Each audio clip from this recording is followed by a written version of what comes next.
এই দুনিয়ার সুখ আনন্দকে নষ্ট করে দেয় বার্ধক্য। মানুষ বুড়ো হতে চায় না। দেখবেন যে দাড়ি যার একটু সাদা হয়ে গেছে কত ভাবে ওইটার একটু লুকিয়ে রাখার ট্রাই করে, আছে না নাই?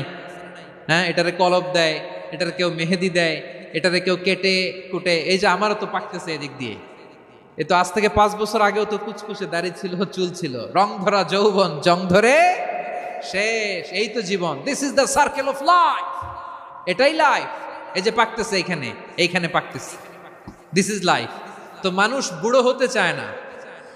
এখন দেখবেন যে অনেক শ্যাম্পু বেরোইছে, শ্যাম্পু অ্যান্টি এজিং শ্যাম্পু। কি এজিং? Anti ageing. ক্রিম বের হয়েছে, ক্রিম অ্যান্টি এজিং ক্রিম। এটা বলে অ্যাট্রাকশন লাগায় আর কি, যে এটা মাখলে মানুষ আর বুড়ো হয় না, এই শ্যাম্পু দিলে মানুষ আর বুড়ো হয় না। ভারতের একজন ধনকুবের আছে, নাম শুনেছেন না? মুকেশ আম্বানি। ওনার স্ত্রী নীতা আম্বানি, আমি একটা নিউজে দেখলাম,